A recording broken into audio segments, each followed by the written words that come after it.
अस्सलाम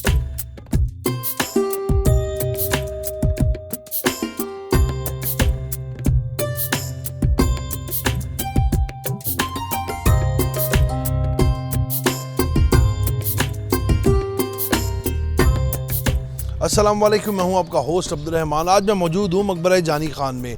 मकबरा जानी खान एक ऐसी जगह वाक़या है जो कि आम सियाही मकाम जो देखने आते हैं उन लोगों की पहुंच से बिल्कुल छुपी हुई है। ये एक बंद गली में वाक़या है और जो आम तौर पर ये मकबरा लोगों को इतना पता नहीं कि इसका रास्ता कहाँ पर है और ये मकबरा कहाँ पर वाक़या है। लेकिन मकबरा जानी खान क्यों अहमियत का हामिल है ये आपको बताएंगे, क्योंकि मकबरा जानी खान जो है यानी कि जानी खान जो थे वो नवाब कमरुद्दीन के बड़े साहबजादे और अलमारूफ मियाँ मुन्नू यानी कि मोइनुल मुल्क के बड़े भाई थे। इस टाइम पे मैं आपको दिखाऊंगा जो मकबरा जानी खान है।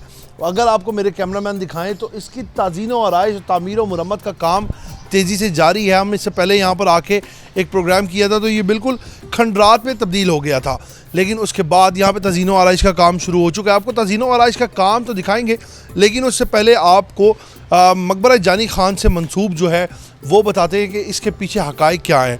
जो जानी खान थे वो नवाब कमरुद्दीन खान के बड़े बेटे और मोइनुल मुल्क अलमारूफ मियाँ मुन्नू के बड़े भाई थे। जानी खान को मुग़ल हुक्मरानों ने निज़ामुल दौला का खिताब दिया था।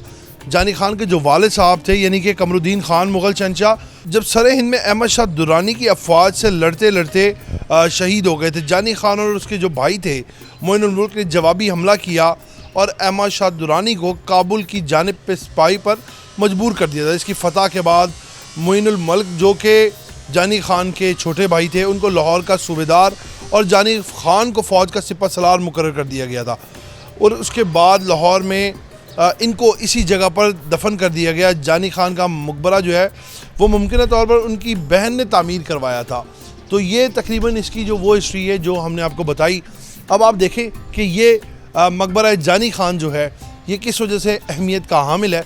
उसकी वजह यही है कि ये उस दौर में फ़ौज के सिपह सलार थे, लेकिन ये एक हिडन प्लेस पे वाक़या है, यानी कि आम तौर पर अमूमन लोगों को नहीं पता कि जानी खान का मकबरा कहाँ पर वाक़या है।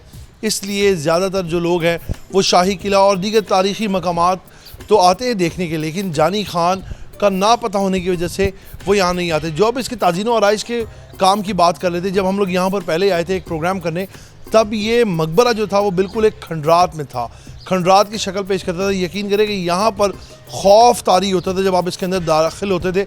बड़ी बड़ी झाड़ियाँ थी, अतराफ़ में बड़े बड़े दरख्त मौजूद थे, जंगली जड़ी बूटियाँ मौजूद थी, अंदर बहुत ज़्यादा खस्ता हाल था। ये दर व दीवार जो थे ये सब टूट फूट का शिकार थे, ये जाली के बहुत बुरे हालात थे।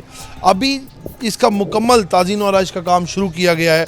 नीचे जो है मट्टी खड्डे हुआ करते थे, अंदरूनी अहाता बहुत खस्ता हाल का शिकार था।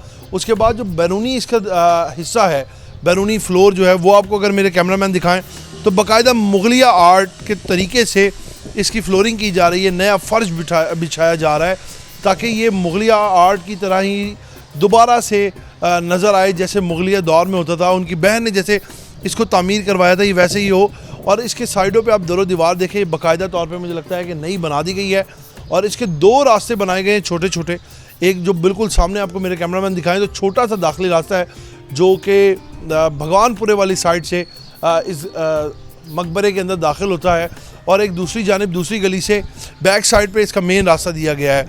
और यहाँ पर इस टाइम पे देखें आप दरो दीवार जो ख़राब हो चुके थे उनको दोबारा से बनाया गया है और इस साइड पे बाकायदा यहाँ पर ताज़ीन और आराइश का जो है सामान मटेरियल ला के रखा गया है और इसका काम बड़ी ही तेज़ी से हो रहा है।